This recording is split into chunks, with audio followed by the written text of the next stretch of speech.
Oke,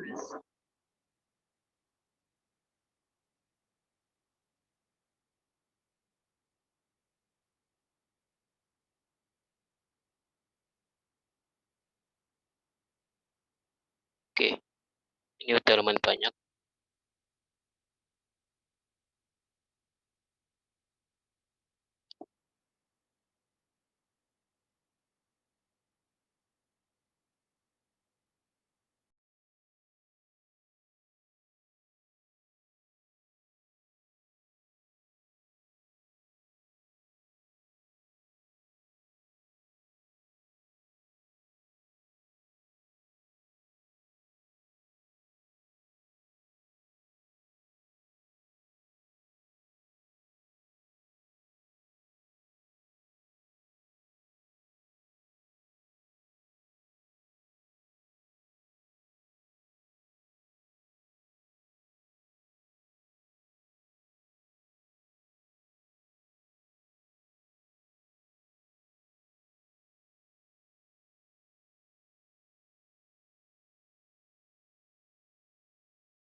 Oke teman-teman, terima kasih atas kehadirannya.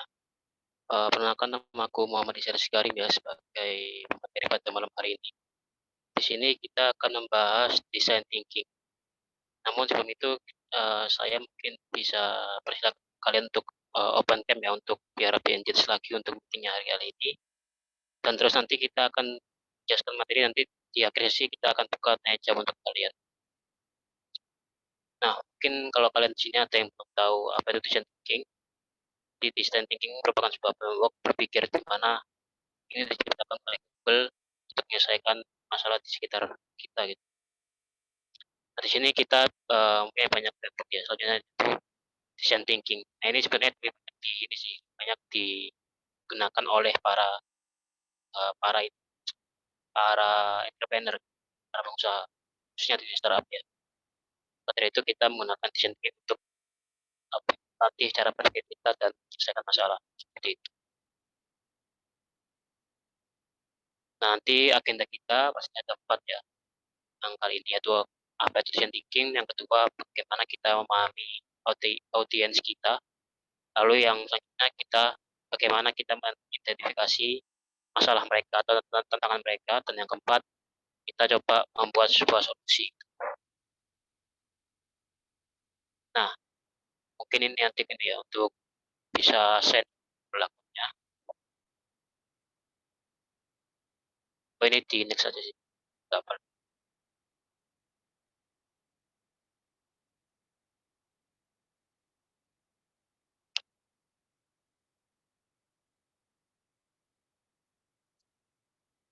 Oke, sorry. Nah, sebenarnya itu apa sih sebenarnya design thinking itu? Jadi design thinking merupakan sebuah ini ya, cara untuk kreatif untuk menyelesaikan sebuah masalah, di mana pada prosesnya kita berfokus untuk memfokuskan kepada para usernya ini atau user centered ya gitu. Lalu kita bisa membuat sebuah solusi dengan teknologi dan juga dengan uh, nilai ekonomis yang sangat rendah gitu ya. Seperti itu. Nah, intinya design thinking ini sebuah cara untuk menyelesaikan suatu masalah yang berfokus pada user dan diselesaikan dengan teknologi ataupun dengan nilai yang sangat rendah dari sisi ininya ya, ekonomisnya seperti itu. Ini diciptakan oleh Google sendiri. Nah, lalu di prosesnya ada 5 ya. Yang pertama ada empathize, di mana kita di empathize ini kita bisa apa namanya ya, seperti mengoverwasi, terus lebih mengengage para user dan juga menggali sebanyak mungkin dari permasalahan usernya tadi. Nah, ketika kita udah memahami masalah apa yang terjadi di usernya itu tadi, maka kita beralih ke step yang kedua ini. Nah, step yang kedua ini kita lebih ke um, mendefinisikan problem itu apa. Jadi point of view kita sebagai usernya dan sebagai kreatornya itu seperti apa. Nah, kita definisikan di dalam itu. Nah, setelah didefinisikan secara real, selanjutnya barulah kita masuk ke step yang ketiga, yaitu step kita atau mengidentifikasi problem dan menciptakan sebuah solusi atau mencarinya minimalnya. Cari solusinya ketika dua step yang belakang tadi sudah selesai ya, misalkan ada define dan empathize tadi. Nah, setelah idenya ini selesai, ideasinya selesai, maka kita beralih ke prototipe-nya. Prototipe kan sebenarnya kayak perwarupa ya, perwarupa yang kita gunakan untuk yang minimal bisa di-clickable ya, bisa di-klik-klik gitu ya. Jadi setelah ide yang kita kembangkan sudah jadi, melalui tahapan dari empathize, define, dan ideate ini, baru kita membuat prototipenya itu. Dimana kita bisa langsung bisa mencari feedback ke para usernya, yaitu di step yang kelima, yaitu tes. Percuma kalau kita membuat sebuah ide, kalau kita nggak tes ke user, apakah kita ini berguna atau enggak untuk ide kita inilah. Maka dari itu kita sini kita disuruh untuk tes, belajar, iterate, dan repeat. Artinya kita setelah ngetes ide kita ke para user ini, kita harus belajar dari mereka apa feedback yang mereka berikan. Lalu yang ketiga, kita harus iterasi atau mengulangi langkah-langkah itu, dan nanti terakhir di repeat lagi. Seperti itu ya siklusnya. Jadi siklusnya dari tes, learn, iterate, dan repeat. Kalau sudah nggak berhasil, kita mulai dari langkah yang pertama itu empathize sampai ke tes lagi, dan itu dilakukan berulang kali hingga solusinya bisa tercipta sesuai dengan usernya atau solution fit ya, solusi yang sesuai dengan penggunanya gitu. Nah, setelah kita prosesnya, maka kita bisa ini ya, contohnya di kehidupan kita sehari-hari itu ada 3 contohnya. Ada on-demand television, food activated outdoor, dan juga red and home sharing. Jadi ini sebenarnya di sekitar kita ya penggunaannya ya. Ada kayak di televisi, di mana kita kan pastinya melihat acara-acara yang sesuai dengan kita lah, itu biasanya pakai design thinking untuk membuat ide-ide programnya gitu ya. Nah, yang kedua ada ini kan, food activate outdoor ini. Jadi kita bisa apa ya, kayak membuka pintu mobil dengan kaki kita gitu kan. Terus yang ketiga ada ini ride and home sharing. Jadi kita bisa sharing untuk kita dan juga sebagai smart smart home gitu ya. Seperti itu. Ya, ini tiga hal yang ada di kehidupan kita sehari-hari ya untuk penggunaan desain tinggi. Nah, yang pertama kita jelaskan lebih detail lagi ya. Tahap pertama pastikan advertise ya kalau kalian lihat ya. Setelah advertise, nah di sini apa tujuan kalian? Jangan selalu fokus ke gambarnya ya, sorry ya. Ini apa goal kalian, tujuan kalian itu apa? Definisikan dulu. Setelah itu kalian bisa berkoneksi dengan para user melalui cerita mereka, cerita emosi mereka dan juga apa yang kalian dapatkan mengenai insight dari mereka gitu ya. Nah, kalian juga perlu perhatikan juga siapa user kalian itu. Jadi user kalian itu siapa sebenarnya. Jadi tolong diperhatikan juga untuk itu. Setelah kalian tahu user kalian itu siapa, pastinya ini sih, pastinya kalian bisa lebih tahu ya apa goal kalian seperti itu. Dari menggali idenya, menggali cerita mereka seperti apa. Jadi di tahap tes ini kita lebih banyak mendengar ya daripada berbicara ya. Jadi kita berusaha semaksimal mungkin untuk apa namanya berbicara dengan user dengan mendengarkan mereka cerita mereka seperti apa. Ketika mereka semua udah menceritakan problem mereka seperti apa, nanti kita bisa gali dari mereka seperti itu solusinya. Nah, setelah kita tahu tujuan kita itu apa, terus kita udah tahu user kita itu seperti apa, jadi kita nanti next ke tahap define. Nah itu. Tapi sebelum itu kita juga harus ini sih memahami para usernya itu.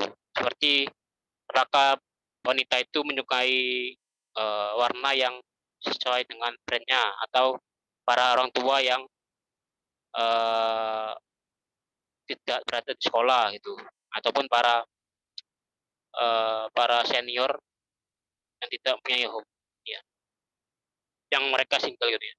Terus yang para student college ini apakah mereka berada di rumah secara temporary gitu. Jadi kalian harus mendefinisikan user kalian seperti apa agar kalian bisa lebih fokus ke depannya untuk menentukan usernya seperti apa. Jadi kalian bisa milih audiens kalian itu seperti apa. Jadi kan pasti kalian udah tahu ya user kalian itu seperti apa. Jadi kalian bisa memilih para audiens yang kalian bisa gunakan gitu ya. Jadi kalian coba pakai Google Docs gitu ya untuk menulis write down gitu listnya apa aja 5 challenge ya yang mereka lakukan di sehari-hari mereka. Usahakan mereka juga benar-benar menuliskan apa yang mereka gelisahkan. Jadi ketika kalian sudah menemukan user yang tepat, silakan kalian interview, sekalian gali 5 permasalahan yang mereka temukan sehari-hari gitu ya. Jadi 5 gitu. Kalian listkan di Google Doc gitu ya, secara bullet list mungkin ya gitu. Setelah itu kita menuju ke define atau definisikan. Di sini kita mendefinisikan problemnya uh, apa your goal seperti itu apa goalnya seperti apa lalu kalian analisa dengan observasi tentang user dan juga investasi mengenai apa yang kalian define untuk dari masalah utama dari yang mereka alami itu seperti apa. Jadi kita bisa membuat sebuah problem statement. Jadi problem statement kan sebenarnya kalimat problem ya mereka alami gitu. Gitu. Ini contoh dari problem statementnya. Jika kalian sudah menemukan problem mereka, statementnya seperti apa gitu. Sini contohnya ada Sam sebagai username-nya as a business manager who needs a way to integrate healthy eating habits. Jadi Sam ini merupakan sebuah business manager yang sibuk yang memungkinkan cara untuk mengintegrasikan antara kesehatan dengan ini sih habit mereka untuk makannya. Jadi habit makan sehatnya mereka itu apakah bisa diintegrasi dengan cara bagaimana gitu. Karena because he doesn't want to feel like isn't on a diet. Jadi karena dia tidak menginginkan merasakan untuk sebagai diet ya dan merasakan sebuah diet itu. Jadi dia menginginkan sebuah uh, habit yang healthy ya untuk makan ya gitu karena dia tidak ingin merasakan diet. kayak gitu. Ini problem statement-nya ya. Jadi intinya dia pengen uh, healthy eating habits gitu ya untuk mengatasi dietnya mereka gitu. Terus dari Sam ini contoh dari problem statement ya gitu.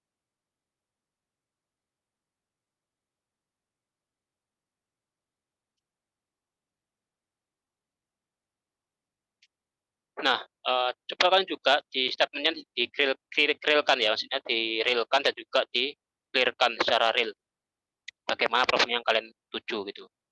Karena dengan mendefinisikan problem itu kita bisa apa ya lebih mengenal usernya seperti apa dan karakteristik dari usernya itu maunya seperti apa, dan nanti kita akan mendapatkan insight dari situ lagi ya, dari sisi define ini. Maka dari itu kita harus user centered gitu ya, fokus pada user untuk pada problemnya ini.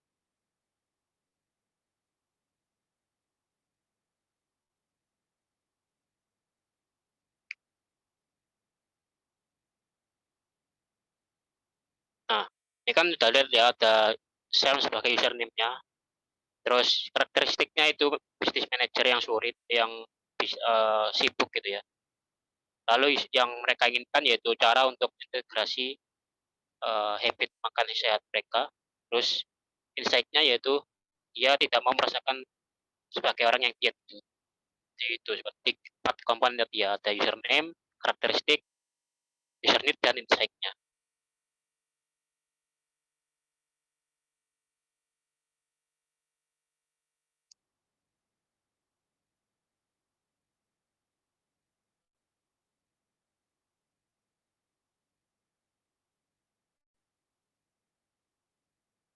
Sorry.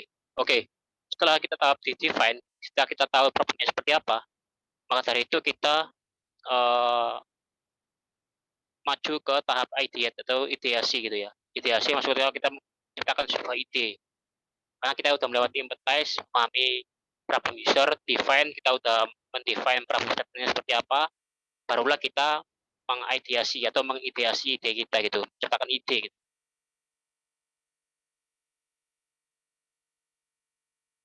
Nah, di ideasing ini kita harus ini ya, tahu goal kita seperti apa pastinya. Kita harus apa ya, seperti itu, kita harus brainstorming untuk ide kita seperti apa, dan juga membiarkan untuk mereka ini sebenarnya unfilter ya, maksudnya itu kita nggak membatasi ide kita keluarkan semua ide yang kita dapat gitu ya, kita tuangkan dalam sebuah ideasi gitu ya. Lalu kita tanyakan kepada diri sendiri, apakah bisa problem yang kita atau ide yang kita buat ini bisa nge-solve problem tersebut. Kalau bisa ya bisa kita lanjutkan, kalau nggak bisa kita kembali lagi ke tahap empathize dan define ini untuk memfikskan untuk ide kita gitu. Nah, setelah itu ini ya, ada cara di mana kita ada namanya crazy edge, yaitu kita membuat uh, bagian dengan cara kita melipat dua bagian kertas kita kalau di AVS A4 ya. Terus kita bagi-bagi ke 4 lembar gitu ya, 4 kotak-kotak gitu ya. Kan 1, 2, 3, 4, 5, 6, 7, 8. Jadi dengan crazy edge ini kita bisa menuliskan atau menggambarkan sketsa-sketsa ide-ide kita ke dalam 8 kotak itu tadi. Jangan khawatir dengan itu. Aturannya gini, aturannya crazy edge ini sebenarnya dibuat 8 kotak. Terus yang kedua, kita menggambarkan ide kita gitu ya. Terus setelah itu crazy edge sendiri ini dibatasi 8 menit ya. Jadi 8 menit ini kita harus menyelesaikan 8 kotak ini, menuliskan ide-ide kita, entah dalam teks atau entah dalam gambar, entah dalam sketsa. Jadi pokoknya 8 kotak ini harus berbeda-beda sketsanya atau idenya gitu ya, untuk ini sih, agar ini agar punya ide gitu ya, seperti itu. Intinya berpikirlah besar dalam menyelesaikan suatu masalah gitu ya, think big. Contohnya saja ya, di sini para wanita ini sebenarnya menyukai kalau warna yang sesuai dengan brandnya. Lalu dia membuat program di mana untuk mendonasikan item pada seorang yang menginginkan tambahan uang setiap hari gitu ya, atau masukan setiap hari. Dan kedua, end up aplikasi yang bisa membantu kamu mencari lokal fresh produce gitu ya, kayak gitu. Itu contohnya. yang kedua ini contohnya college student ya, mana college student ini seeking temporary housing, mana para online roommate-nya mereka itu matching service for student. Jadi mereka menginginkan roommate yang matching untuk para student-nya. Terus yang kedua, building with furnished temporary rentals. Dan yang ketiga, learning program ya. Ini contoh-contoh dari studi kasusnya yaitu college student seeking temporary housing.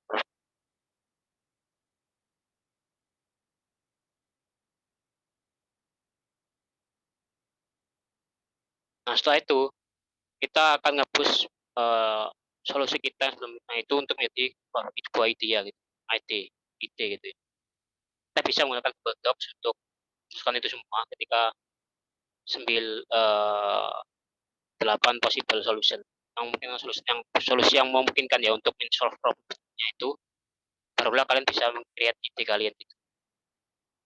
Ketika kalian punya ide yang lain atau solusi yang lain, silakan tuliskan lagi. Tetaplah terbuka dalam ide-ide baru gitu ya.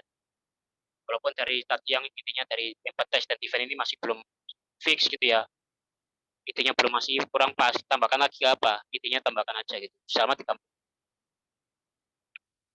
untuk apa namanya, nambah-nambah ide kita gitu. Nah, setelah kita idenya udah ada dan kita udah tes dan sebagainya, barulah kita membuat prototype. Prototype kan rupa di mana kita bisa membuat sebuah desain yang clickable, maksudnya desain yang bisa kita klik-klikkan, artinya bisa kita klik-klik, minimal bisa ada action-nya lah gitu. Kita bisa menggunakan Figma ataupun tools-tools yang lainnya untuk membuat prototype. Goalnya apa untuk prototyping ini? Jadi menggambar atau membuat sebuah kemungkinan di mana kita bisa membuat sebuah ini sih, MVP. MVP kan minimal viable prototype, di mana kita membuat sebuah prototype dengan fitur yang seminim mungkin. Kita berfokus pada solusi dan jadilah sebuah MVP seperti itu. Jadi MVP itu seperti itu sih. Contohnya di gambar itu ya, itu bisa digambar kayak di sampingnya itu untuk contoh dari MVP-nya.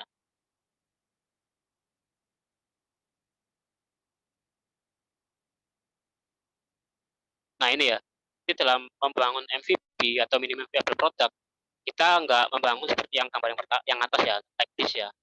Jadi nggak langsung dari satu ban ke 4 ban langsung jadi kereta dorong gitu kan, kereta papan itu terus jadi mobil itu, nggak gitu caranya. Jadi kita bertahap dulu, jadi mulai dari dua roda tadi kita buat pegangannya, dari pegangannya kita beralih ke sepeda sebagai pedalnya kan itu.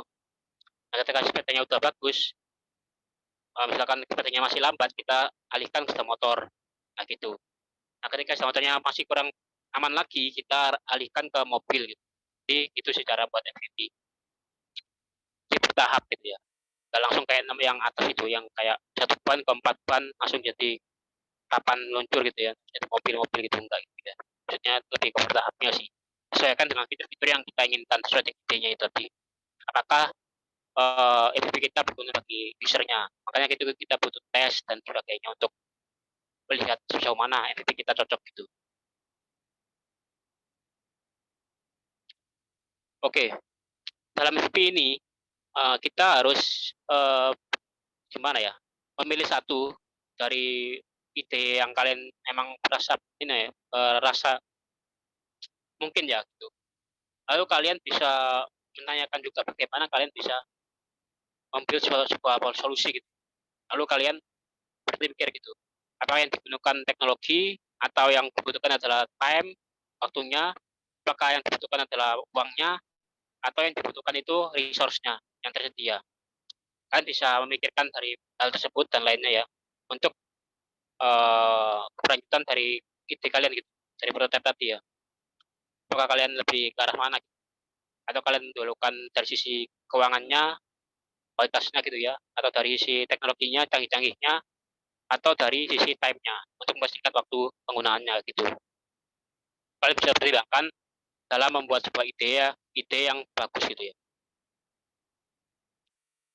Nah, seperti yang terakhir ini, kalian tinggal tes saja kalau di sini Setelah kalian melalui tahap empathize, memahami user, define, membuat problem statement-nya, ideate, membuat ide yang dari problem statement-nya tadi, terus kita membuat prototype-nya gitu ya. Seperti itu. Jadi kalian bisa ini.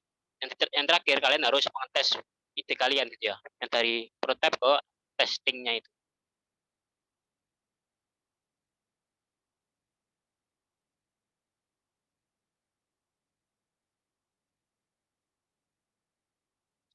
Testing. Nah, sini apa sebenarnya maksud dari testing itu? Jadi ketika produk kita udah komplit ya, dan udah teridentifikasi solusi yang terbaik selama pengembangannya itu, maka kita bisa melakukan testing ke prototype kita.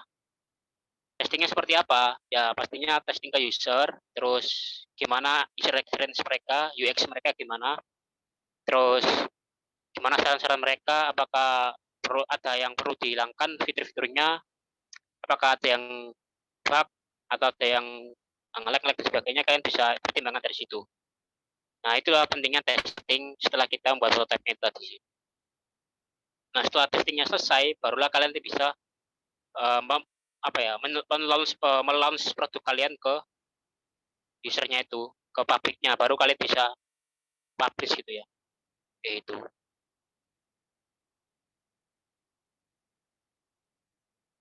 Nah, bagaimana kalian bisa menggunakan desain thinking sekarang di hari ini? Kalian bisa pivot ke digital untuk dari sisi ya.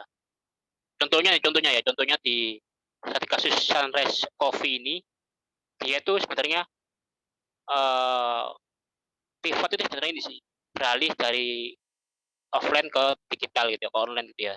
Dan kalau mereka sebenarnya presensinya mereka kan sebenarnya masih konvensional ya awalnya, jadi mereka alihkan ke digital tuh. Terus yang kedua, mereka juga melakukan sosial media dan online advertising strategi. Dengan desain thinking tadi itu mereka ternyata membuat solusi-solusi yang ada di gambar ini ya. Sosial media sebagai strateginya, terus kalau mereka juga online coffee sales untuk bisa menjangkau user yang lebih banyak lagi. Dan yang terakhir ada COVID donation to first responders dan healthcare worker. Jadi dia mengengage para user untuk balik ke mereka sebagai user user royal mereka ya, agar mereka mau kembali lagi ke Sunrise Coffee ini. Jadi gunanya itu sih.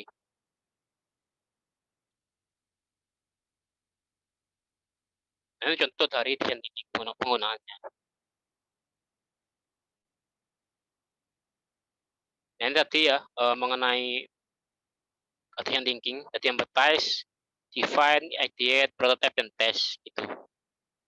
Observasi ke user, mendefinisikan masalah, terus membuat identifikasi idenya gimana, membuat prototipe-nya, MVP-nya gimana, dan nanti kita harus mengetes ke user lagi gitu, apakah berhasil atau enggak gitu. Kalau berhasil kita beralih lagi ke tahap yang pertama itu tes. Berulang-ulang kali gitu ya, sampai sampai idenya sampai ini ya ketemu gitu. Ini resource yang bisa kalian ambil ya untuk desain thinking. Ini ada channel YouTube dari Google, yaitu Grow with Google. Kalian bisa cek di situ. Ini banyak sekali apa ya, learning skill yang kalian bisa di YouTube channelnya ini. Ada marketing, ada karir, ada skill yang lainnya gitu. Itu diupdate setiap hari sih. Setiap bulannya maksudnya. Setiap bulannya. Nah, di sini juga kalian bisa explore juga mengenai Google karir sertifikatnya itu di growth.google/certificates ya. Ini bisa kalian bisa belajar mengenai project management, UX design, data analytics, digital marketing, and e-commerce, dan IT support gitu ya. Dan ini membantu sekali untuk karir kalian untuk sebagai sertifikasi dari Google kan, bisa resmi kan. Dan untuk para guru atau training online, kalian bisa menggunakan ini Classroom, terus bakal bisnis kalian bisa menggunakan Customer Find You Online, terus sebagai job seeker untuk memboost resume kalian sebagai sertifikasi baru gitu ya. Dan para developer untuk mempelajari kode atau skill yang level selanjutnya gitu ya.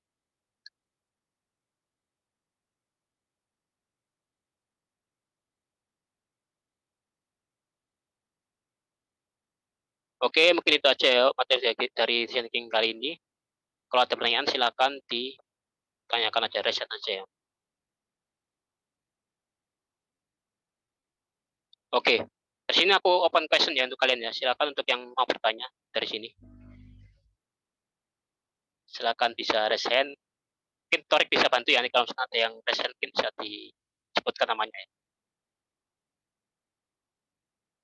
Siap. Ya silakan karena materinya sudah selesai. Ini ya bisa kalian tanyakan ya untuk mana design thinking materi. Ini Ya. bisa melalui chat. Kalau mau pakai Ya. langsung ngomong pakai mic, mohon langsung on mic ya. Atau raise hand dulu. Kita tunggu sampai ini ya 20.15 ya. Sesuai dengan jadwal ya.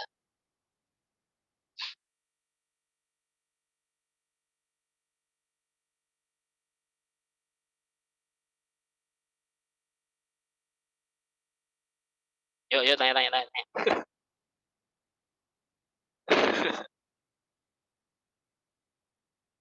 Gimana dari materinya? Apakah ada yang ditanyakan?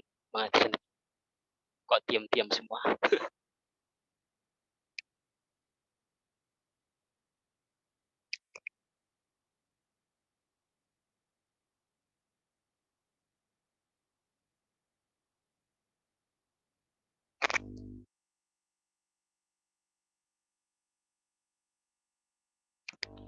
Gimana teman-teman, apa udah jelas penjelasan dari aku? Apakah ada yang ditanyakan mengenai topik design thinking?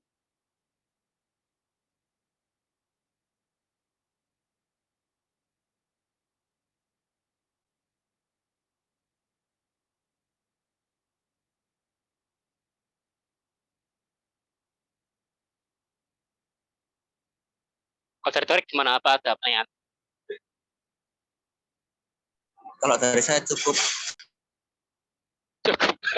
Cukup gimana? Pusing atau gimana? Tapi ya presentasinya tapi tadi. Oke. Kalau dari kamu apa? Saya apa yang kalian dapatkan dari presentasi ini? Kalau dari kamu?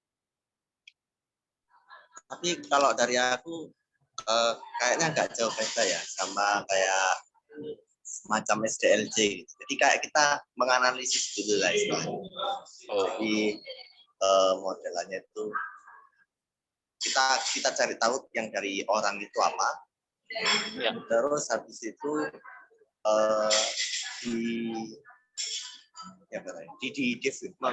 mendefinisikan masalah itu, dianalisis, kita cari idenya dulu kan, terus bikin prototype, baru kita testing gitu. Kayak nggak jauh beda dari itu sih sebetulnya. Oke. Tapi ini kayaknya ada ini ya orang yang dari chat ya, mungkin bisa ditanyakan. Ini ada pertanyaan dari Kak Ersan Aldo Alvintino. Permisi Kak Iza, saya kan baru masuk, mau bertanya, saya kan kurang kreatif dalam hal desain maupun pemikiran atau desain. Jadi maupun dari membuat konsep ya, experience-nya, user experience-nya itu sama dari user interface-nya. Jadi mungkin kurang kreatif gitu. Mungkin ada saran atau bagaimana? Maksudnya bagaimana cara kita meningkatkan kemampuan desain kita sama memahami konsep desain. Kurang lebih pertanyaannya kayak gitu ya, Alvin Dino. Bagaimana cara kita meningkatkannya? Monggo Kak Iza.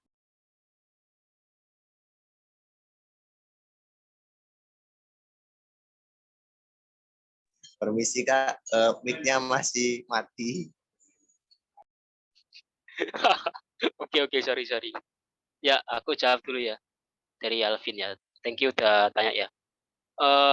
Gimana cara mengatasinya? Jadi simpel aja sih, untuk cara mendesain kita kurang kreatif itu sebenarnya bukan dari kurang ini sih. Sebenarnya banyakin aja referensi kalian para Alvin ini untuk menjadi ide desainnya. Terus ketika ide desainnya ini masih kurang masuk gitu, carilah hal-hal yang terkait dengan desain yang kamu miliki, yang kamu tuju itu. Jadi terkait dari situ sih. Terus cara pemikirannya gimana? Jadi design thinking ini sebenarnya cara mendesain suatu solusi ya. Nah, sebenarnya banyakin riset saja sih, riset ke user, riset ke internet, dan juga turun ke lapangan langsung ya. Maksudnya action langsung ya, harus nggak perlu teori-teori banyak-banyak gitu ya. Nah itu bisa kalian tingkatkan dari situ. Nah itu saran dari aku sih. Lebih banyak research gitu ya intinya. Gimana Pak, kamu Oke, jawab? aku Saran. boleh nambahin ya. Ya boleh. Ya, mau izin nambahin ya. Jadi kalau dalam masalah kreativitas itu saya pernah baca, bukan baca sih. Ini dari teorinya seorang pemusik ya. Jadi pemusik yang dia seorang komposer lagu. Jadi untuk meningkatkan kreativitas itu kita harus melewati wall of creativity.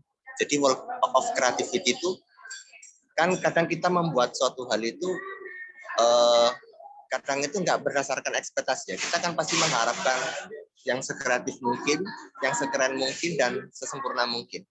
Dan itu cara mendapatkannya itu kita harus melewati wall of creativity. Kita tuh pasti kayak stuck karena nggak bagus dan nggak sempurna.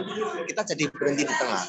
Nah, caranya untuk melewati wall of creativity tersebut, kamu harus buat terus meskipun itu jelek, setiap hari atau pokoknya kamu sering-sering buat. Jelek gak apa-apa, tapi kamu dengan sering melakukan desain, kamu nanti akan menguasai kesalahanmu gitu. Jadi kak lama-lama itu kamu melakukan hal mendesain tersebut itu kak keluar kepala dan bisa membuat suatu hal yang ditambah lagi. Jadi kak mirip-mirip kita evaluasi dan kita tambah dengan konsep yang lain, kita tambah dengan istilahnya ide-ide yang lain. Jadi semakin lama itu semakin kreatif gitu. Jadi kayak kamu bikin desain terus, itu nanti kerasa banget perbedaannya. Dan itu di tengah-tengah bisa kamu tambahin lagi, dievaluasi lagi, ditambahin lagi, dievaluasi, ditambahin lagi. Jadi dengan mendesain terus kita membiasakan membuat, itu kita akan menambah. Dan ini juga insight baru yang saya dapat di bukunya Atomic Habit, bukunya James Clear. Jadi lebih baik orang yang sering ini seorang fotografer ya. Jadi ada dua perbandingan, seorang fotografer yang dia membuat suatu hal yang sekeren mungkin sama orang yang sering memfoto suatu hal gitu. Kayak fotografer gitu.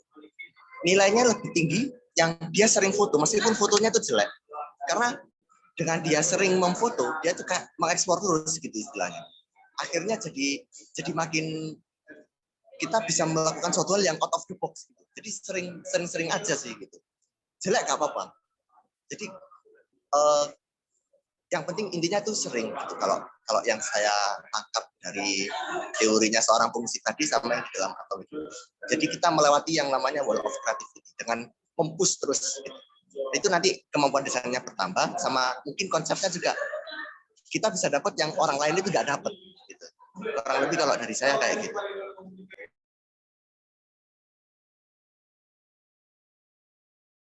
Oke, sangat ini ya, sangat lengkap ya dari Mas Torik ya. Oke, gimana dari yang lainnya? Apakah ada pertanyaan lagi? Ya tanya.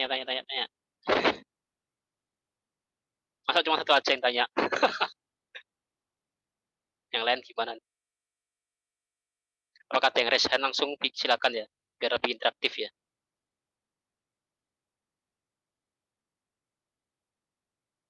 Oke. Aha. Ini ada lain lagi kayaknya ya, Mas Arik ya? Di chat ya? Oke, jadi ini ada pertanyaan dari Kowi. Bagaimana cara melatih empati, merasakan problematika orang lain dan mengimplementasikannya ke desain yang dibuat sehingga desain itu mudah diterima dan dipahami oleh audiens. Mungkin dari Kak Isa, monggo. Cara melatih empati. Empati sebenarnya ada tiap orang ya, empati ya. Rasa ingin tahu orang lain tahu apa ya, kayak misalkan kita merespon sesuatu gitu ya. Kepedulian gitu, kepedulian. Caranya gitu, banyak banyak ngobrol, terus yang kedua banyak interaksi dengan orang lain gitu ya. Saling bertukar pikiran, jangan individualis gitu ya. Cari orang-orang yang kalian ini apa namanya? Tuju gitu ya, maksudnya orang-orang yang kalian ingin gali ilmunya gitu kan. Terus yang kedua, yang selanjutnya ada ini, bisa kalian banyak-banyak research, terus pastinya langsung turun ke lapangan ya, gitu ya. Intinya banyak komunikasi gitu ya, ngobrol-ngobrol, gali problem banyak orang gitu kan. Posisikan diri sebagai user yang kalian interview gitu ya. Gimana kalau saya menjadi seorang A atau orang B gitu ya, gimana rasanya gitu ya. Posisikan diri sebagai user yang kalian interview gitu ya. Jadi itu caranya sih yang utama, banyak ngobrol, perluas jangkauan pertemanan gitu ya. Terus posisikan diri sebagai user yang kalian interview atau sebagai orang lain gitu ya. Dan juga banyak-banyak mendengarkan keluhan dari orang gitu ya. Kayak gitu. Sehingga nanti ketika kita membuat solusi, kita bisa merangkum semuanya menjadi sebuah solusi yang sesuai dengan yang mereka inginkan. Gitu. Kayak gitu sih, banyak-banyak ngobrol, posisikan diri sebagai orang lain gitu ya, yang kalian interview, banyak-banyak riset dan juga ini sih, banyak-banyak relasi gitu. Gitu sih, sebenarnya dari aku gitu sih. Kalau yang dari sisi desain ya kalian banyak tes aja, testing aja. Jadi ketika membuat problem apa, idenya seperti apa, prototipenya kayak gimana, terus buatlah sebuah solusi dan testingnya ke para user yang kalian inginkan. Itu sih intinya. Itu dari aku. Kalau kamu jawab dari Kowi, Mungkin saya bisa menambahkan dikit lagi. boleh boleh. Jadi kalau komunikasi yang kadang terluput ya, itu mungkin keterbukaan. Jadi bahkan di prinsip agile, jadi kayak yang mungkin belajar software engineer, itu ada yang namanya agile. Saya pernah baca salah satu pilar terpentingnya agile itu keterbukaan kita terhadap klien kita. Gitu. Jadi untuk memahami empati itu kita juga harus terbuka. Maksudnya kadang kita tuh kayak menyisipkan idealisme yang orang lain itu user kita itu nggak tahu gitu. Jadi kayak kadang-kadang kok menyeleneh dari yang sebetulnya user minta gitu. Jadi bahkan saya salah satu dosen kami di IDA Telkom Surabaya itu pernah mengutarakan kata-kata kayak keterbukaan terhadap user sangat penting karena bahkan ada seorang klien, bahkan ada seorang programmer itu waktu ngoding bikin aplikasinya itu di live streaming. Itu dulu dosen ini waktu dosen semester 5 dosen Carkom kalau nggak salah. Itulah yang bagi mungkin anak RPL tahu ya.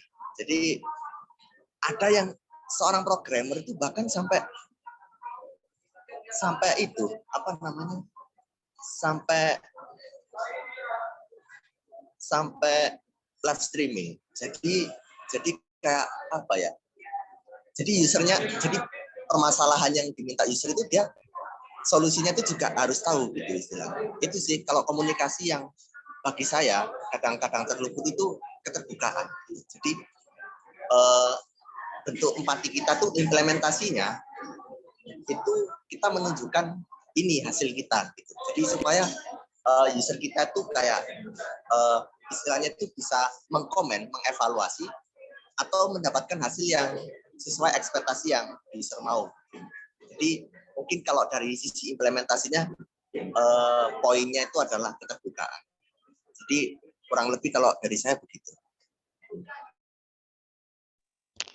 Mantap, mantap. Ini ya, intinya gitu ya tadi ya, keterbukaan. Oke teman-teman, aku buka satu slide lagi sebagai penutup ya. Mana apa kata kalian lagi dari kalian? Sebelum kita tutup sesi untuk desain thinking ini, kalau ada silakan ya.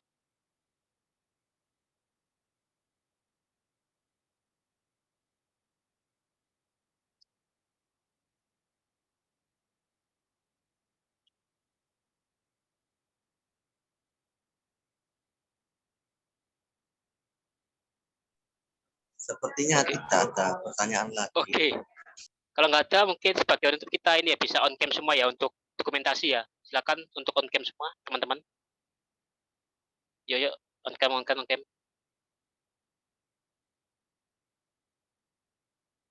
Ya on cam, semuanya on cam. Mas Rex orangnya ya, tolong di screenshot ya. Screenshot pakai HP ini. Oh ya, oke apa ya? Oke, aku aja. Oh, sorry ya. Siap. Yuk, yang lainnya yuk. Bisa outcam lagi. Kita tunggu. Oke, yang lainnya. Ini kalian bisa bisa nanti kita akan upload di YouTube. Jangan khawatir, kita akan upload di YouTube untuk yang nggak bisa hadir pada dalam.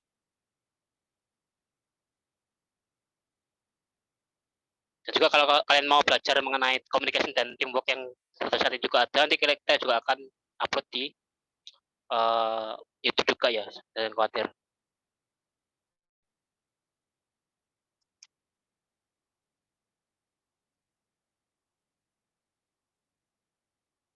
Oke ya, mulai dari slide yang pertama, mungkin bisa gayanya dikeluarkan ya.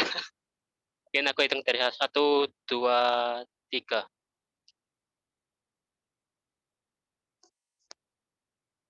Oke, slide yang kedua.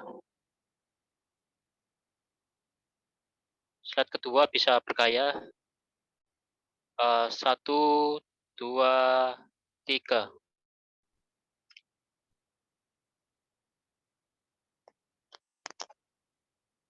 Oke, udah ya. Terima kasih atas kehadirannya ya untuk kalian hari ini. Bisa meninggalkan Zoom langsung tanpa harus ke main room, silakan. Bisa live langsung. Terima kasih atas kehadirannya. Sekian dari aku dan Torik. Terima kasih. Selamat malam. Sampai jumpa di event selanjutnya. Selanjutnya kita akan menyelenggarakan event di kampus ya. Untuk untuk minggu depan kayaknya kita akan infokan. Oke, terima kasih semua. Dari aku mungkin cukup. Wassalamualaikum warahmatullahi wabarakatuh. Terima kasih semuanya. Waalaikumsalam warahmatullahi wabarakatuh. Iza. Ya. Aku izin live dulu ya. Apa bateraiku 1% nih, sumpah. Siap.